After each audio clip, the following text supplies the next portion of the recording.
the visceral fat and the prediabetes, that's where I almost feel like it's under-medicalized because no one's really looking at that in their early 40s, that we need to work on bringing that down so you don't become insulin resistant and diabetic in your 50s. Right. So, and like I'd mentioned about that visceral fat, is so inflammatory. When your estrogen and progesterone go down, it can't divert that fat accumulation to the superficial tissues. Instead, it will go and wrap itself around the organs, creating that.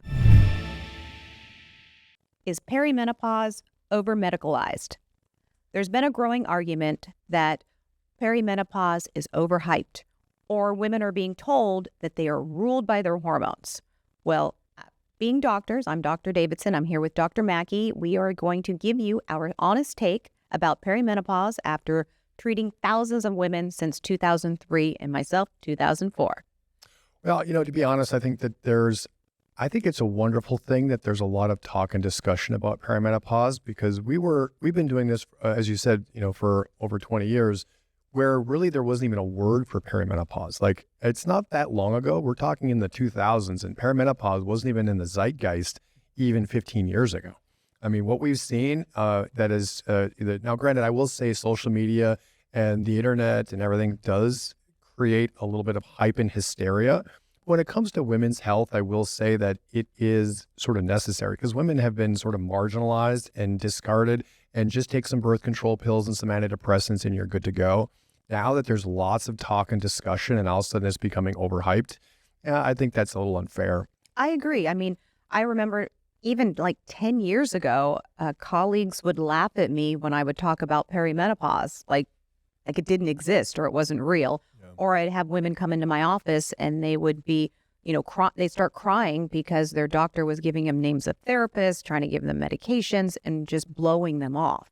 And I don't feel like when it comes to hormones, because us women, we are complicated, right? We got lots of hormones going on and we're complicated. We are worth it, but we are complicated. That I do feel like, in some ways, I like that people are being their own advocate. They're talking about their own story, saying, hey, I'm dealing with perimenopause. This is something that's real. So I do think it is, but I think there needs to be a little bit of a balance between it. Well, I think that's what happens in menopause in medicine a lot, is when you go to the doctor and the doctor doesn't know how to treat you effectively, it's all in your head and it's the patient's fault.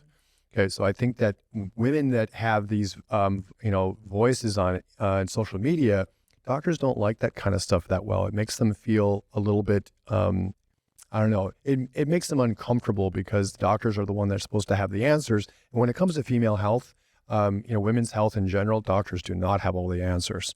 And that's where I think the pushback comes from, because women now are advocating for themselves. Information is everywhere. And honestly, sometimes practitioners don't keep up with the evolving, changing trends that are out there. They just keep doing the same things over and over. So all of a sudden now it's being overhyped and over-medicalized, but it should be, because women, we live in a complicated world.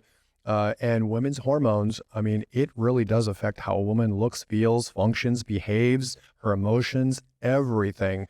If you really understood the physiology of how much fluctuation happens from day 1 of a woman's cycle to day 28 of a woman's cycle, it is remarkable that her body can function with the hormonal changes that happen honestly on a daily basis. You throw a bunch of stress into the mix of that, because we live in a complicated world with a tainted food supply and chemicals and environmental toxins all over the place. Of course, she's not going to feel her best. Of course, she's going to have some problems.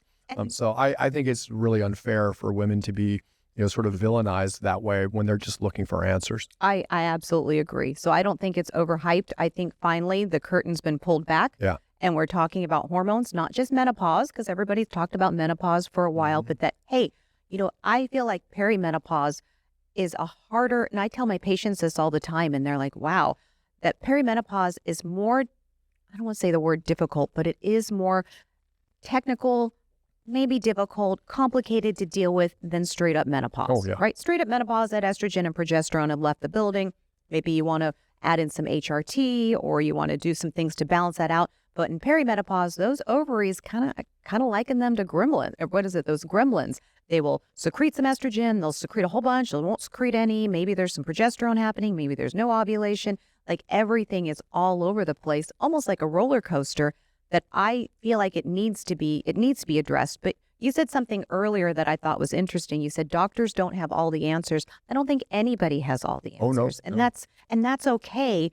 That, as a physician, if I don't know something, I'll either say, I don't know the answer, or I suspect it might be this, or I think it could be this, or I will find the answer for you. That is one thing that I've found with working. Like I said, some colleagues would laugh me off 10 years ago and say, oh, perimenopause doesn't exist. But then I do have a lot of colleagues that don't, they have a different wheelhouse. Maybe they're dealing with cardiology. Maybe they're dealing with blood pressure issues. Maybe they're dealing with, acute medicine, that they would say, hey, I don't know how to treat your hormones, but I know somebody that does. And that's where I would get a lot of referrals from other colleagues. Right. So, Yeah. so if doctors don't know the answer, just say you don't, but you'll find somebody that does. Well, that doesn't happen as much as it probably should. Because honestly, for years and years and years, I mean, how do women get treated? They get antidepressants and anxiety or birth control pills. Birth control pills is supposed to be the answer for every female hormone problem. That's ridiculous. I mean, that's absolutely ridiculous. Just take birth control, you're fine. All your hormone problems will go away. Or here, just take these, psychiatric medications. That'll just kind of numb you out, and that'll solve your problems too. And you're right. Perimenopause, as a practitioner, perimenopause is not an easy thing for not only the patient, but for the doctor to try to figure it out, right? I mean, it can be, and I think the part that makes it really challenging for the practitioner is that there's not one way to do it. As you said, you can't just give someone 1 to 3 different dosing levels and expect them to feel better. There is so many ways, and each woman's got her own situation, her own story, her own genetics, her own lifestyle, and you can't just give them a pill and expect them to, improve right away. So that's where I kind of feel like in terms of perimenopause is we're in a little bit of a limbo land right now. So behind us, it didn't exist. It doesn't happen, suck it up, buttercup. Now it's, oh yeah, perimenopause. I don't want to say over medicalize it, but they do. Here, take these hormones. I see so many perimenopausal women being treated like menopausal women. Right. They're given way too much estrogen when they don't need the estrogen because they're already making, a roller coaster of estrogen, or they're being given way too much progesterone that they feel groggy and lethargic and puffy. And so you got to find that balance. So it's not like, oh, my blood pressure is high. Here, take these different types of blood pressure medication, or I have a sinus infection, take some antibiotics if it's bacterial. This, really perimenopause needs to be nuanced to the individual. So that's where I feel like we're in this limbo land of, hey, I have perimenopause, give me something to deal with it, when it's like, no, it needs to be individualized, and your hormones are going to change over the next few years as you work and matriculate into menopause. So I feel like maybe as we kind of get through this limbo land, we'll be able to see that there's more of individualized care rather than a cookie cut approach. Yeah, well, medicine is really good in this country on the cookie cutter approach, but you said something there that was interesting. So 1 minute, it's great that there's awareness and people are talking about it everywhere, but you're right, there's this other side of it where there is a little bit too much of a push for just HRT across the board, that every woman is supposed to take the patch, or every woman is supposed to do this, or this. And that's where I think it goes a little bit too far the other direction. So I think the awareness part is great. The discussion is good. Women, in their 40s and 50s, they drive so much innovation. They force practitioners to evolve and change to meet their demands, which I think is great. And even still, we're in this, we're in this early stage of trying to figure out even you and I are trying to figure out what's the best way to treat a woman that's in her early 40s, her mid 40s, her late 40s.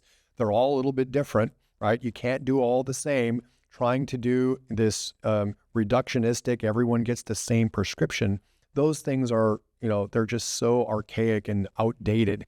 You cannot mass treat people, with the same 3 prescriptions across the board. It just doesn't work, especially in perimenopause. Oh, absolutely. That's where it comes down to HRT possibly for that woman in perimenopause, if she's a candidate and it's going to, work for her, or she has the availability to be able to do that. Also, lifestyle, there's supplementation, there's genetics, there's family history. There's so much that you need to pull together when you're working as a hormone doctor. Right. So I feel like that's super important when you're looking at that. But then on the flip side too, I think about, well, we're not broken. So they're like, I have perimenopause, fix me. There's nothing to fix. There's just something to possibly balance so we can address your goals. Somebody in perimenopause might have the goal of Like the previous podcast we had right before this one was about perimenopause and anxiety. So if you're having anxiety and you're in perimenopause, watch that one. But maybe that's their goal, is to work on the anxiety. Maybe it's to work on the weight gain. Maybe it's to work on, irritability. Maybe it's to work on libido. So you find their goals so you can address the treatment options for that individual. So I feel like that's an important thing. And then also just give yourself some grace. Like, hey, I woke up on the wrong side of the bed. I don't feel good today. That's okay. That's okay. You can rest and relax. Like, it's okay if you're having, your period and you're bleeding and you're tired, or you're having a migraine or something. I mean, there are ways to balance that, but I do feel like, you should say, hey, I'm just having a bad day, and that's okay. Well, like I said too, I mean, it's amazing and how little attention has been, given to women, and how much they are affected on a daily basis by their hormone changes and fluctuation. It sort of doesn't really get enough attention that it is going to make you feel great one day and terrible the next, depending on what day your cycle's on, and that those levels are going to be changing over time. Menopause menopause is easy as a practitioner to treat it. Perimenopause is sometimes not. All right. And it's almost like they get to this certain stage where their bodies are a mess. They feel it, they know it, they can't barely function. And, even then trying to help them, can be really difficult. And what we're looking at here, this is kind of that discussion about, is perimenopause being over-medicalized? I think on some aspect right now, like I said, about being in this limbo land of medicine with perimenopause, is it's just about the symptoms. I want to feel better today. I want to feel good today. Where really perimenopause should be the point when we're looking at 20 years down the road, right? Sometimes when women hit menopause, the treatment options for in the moment are great, but by then they might have already lost some bone density. They might have already have accumulated visceral fat from their perimenopausal years that you're trying to reverse. So in perimenopause, sure, we want to feel good in the moment, but we've got to look at that health and longevity down the road. And in some ways, the worse that a woman feels in perimenopause, the more symptoms she has, the more severe her situation is also sort of its own warning sign that, hey, she might be going down the wrong path as far as cardiometabolic issues, dementia, all these things can be sort of exacerbated. Your metabolic health, so your insulin status, your cortisol status, all these really important hormones, when they're out of balance, it's going to make all those symptoms even worse. So now you're right. Now you're almost predicting the future a little bit by what's happening in their mid-40s, by what's going to happen when they're 65 and beyond. Yeah, exactly. So that's where, instead of like, here, take these medications, take this patch and this progesterone and go on your way, it's like, wait a minute, let's look at your family history. Does osteoporosis run in your family? Does diabetes run in your family? Is your insulin elevated that we need to work on bringing that down so you don't become insulin resistant and diabetic in your 50s? Right. So, and like I'd mentioned about that visceral fat is so inflammatory. And when in perimenopause, so progesterone and estrogen themselves, if we're going to gain weight, like, hey, it's the holidays, I went on vacation, I gained some weight. When you have estrogen and progesterone in your system, you're going to put that weight more superficial around, in the like the pudgy-wudgy, flabby-wabby kind of thing, as opposed to when your estrogen and progesterone go down, it can't divert that fat accumulation to the superficial tissues.